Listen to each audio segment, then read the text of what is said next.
Hey guys, good evening. तो कैसे हैं सभी। तो मैं आज आपके लिए पिछली वीडियो का पार्ट बी लेके आई हूँ जिसका नाम है टाइप ऑफ बजट। ओके, तो शुरू करते हैं। नंबर फर्स्ट आता है इसमें अकॉर्डिंग टू फंक्शन, जिसके अंडर आते हैं sales budget, production budget, material budget, labour budget, plant budget, overhead budget, research and development budget, cash budget and master budget. Then second आता है अकॉर्डिंग टू फ्लेक्सिबिलिटी, जिसके अंदर आता है fixed budget and flexible budget. Then third आता है according to period, जिसमें आता है कि long period budget and short term period, short period budgets. Okay, then आता है fourth according to condition, basic budget and current budget. Then आता है इसका नया टॉपिक परफॉर्मेंस बजट। मीनिंग होती है इसकी, performance budget is a system of budgeting which measured and the comparison of the actual performance with the budget performance. बोलते हैं कि जो हमारा परफॉर्मेंस बजट है ये एक ऐसा सिस्टम है और बजटिंग का जो कि मेज़र करता है किसको, कंपैरिजन, मेज़र एंड कंपैरिजन करता है किसका, actual performance and budget performance का। It is establishment of responsibility centre. ये क्या करता है, जो भी बिज़नेस का रिस्पॉन्सिबिलिटी सेंटर होते हैं, ओके, जिनके बारे में मैंने पहले भी चर्चा की थी, उनको इस्टेब्लिश करता है। ना it help the management in decision making. Business की जितना भी डिसीजन मेकिंग करने का जो काम होता है उसको मैनेज करने की हेल्प करता है। This performance budgeting lays emphasis on the achievement of a specific goal over a period of time. Okay, किसी भी टाइम के बीच में, ओके, हमें जो भी अपना गोल अचीव करना होता है उसको अचीव करने में ये हमारी हेल्प करता है। It requires preparation of a periodic performance reports, क्योंकि जो हमारा बजट होता है ये टाइम पे डिपेंड होता है। ओके, कभी ये 1 ईयर का हो सकता है, कभी 5 ईयर का हो सकता है, कभी विदिन मंथ का हो सकता है। ओके, देन आता है आपका advantages of performance budget. Number first is improvement performance. जो भी बिज़नेस की परफॉर्मेंस होती है उसको इम्प्रूव किया जा सकता है। Number second is to help of for decision making. ये हमें बिज़नेस की डिसीजन मेकिंग करने में हेल्प करता है। थर्ड आता to improve past error and mistake. जितनी भी हमारी पास्ट में हमने जो भी मिस्टेक की होती है या हमारी कोई गलतियाँ होती हैं उनको इम्प्रूव करने में हमारी हेल्प करता है। To enhance accountability of the managers. इसके लिए कौन जवाबदेही होता है, ऑफ द मैनेजर्स की जवाबदेही होती है इस पर। It help to us clearing the objective of a business. Okay, ये हमारे बिजनेस के ऑब्जेक्टिव को क्लियरली उसको अचीव करने में हमारी हेल्प करता है। It is very helpful in government and department. Okay, ये हमारे गवर्नमेंट डिपार्टमेंट के लिए सबसे ज़्यादा इम्पॉर्टेंट होता है। देन आता है ज़ीरो बेस्ड बजट।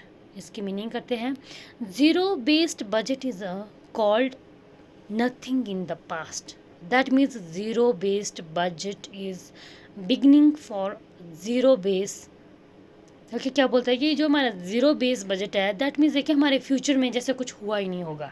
ओके, जो कुछ भी हुआ होगा इन फ्यूचर में उसे हम कोई ध्यान में नहीं देते हैं। देन आता है assuming that nothing is happened in the past। बोलता है कि इसका मतलब है कि हमारे पास्ट में कुछ भी नहीं हुआ है।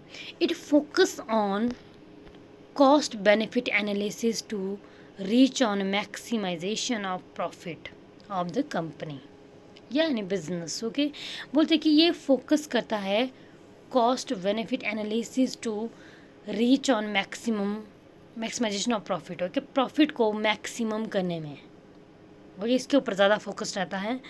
देन आता है it identifies the best method of utilizing limited resources.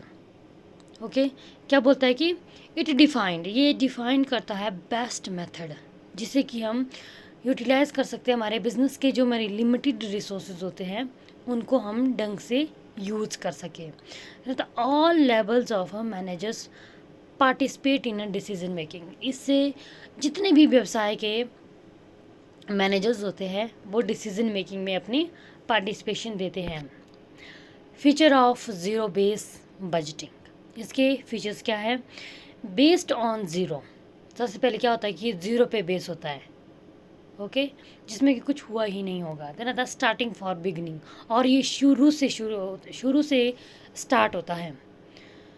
फिर था focus on cost benefit analysis, okay, इसका फोकस किस पे होता है कि हमारे कॉस्ट से हमें बेनिफिट लेना है, ओके, कॉस्ट को कम से कम करना है।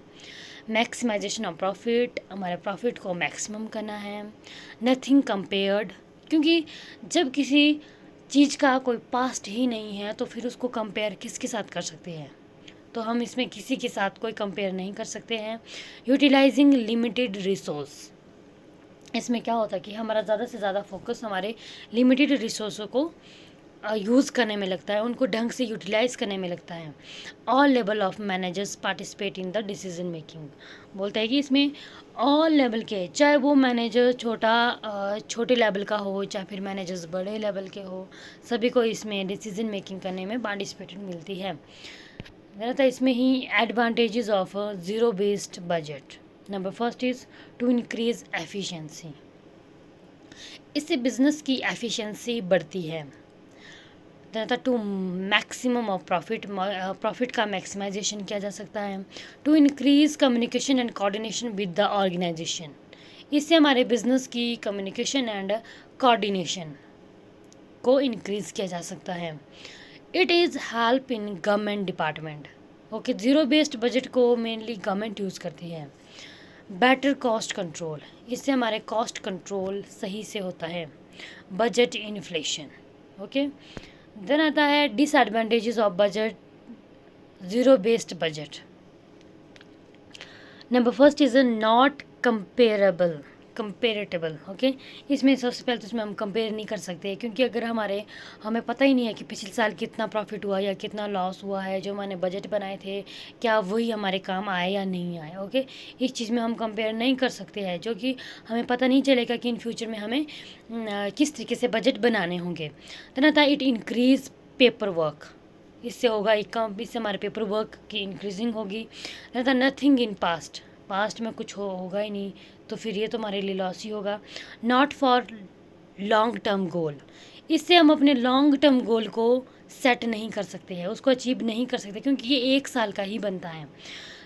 मैनेजर्स फील डीमोटिवेशन, इससे मैनेजर्स भी डीमोटिवेट फील करते हैं। Not take a future decision, जिससे कि हम 2-3 साल के लिए कोई डिसीज़न लिया हो तो फिर ऐसे हम कर ही नहीं सकते, सेट कर ही नहीं सकते हैं। देन आता है रिजिडिटी, ओके, ये एक कठोर है, कठिन चीज़ है, okay. So guys, thank you so much, please like share and subscribe my channel, thank you.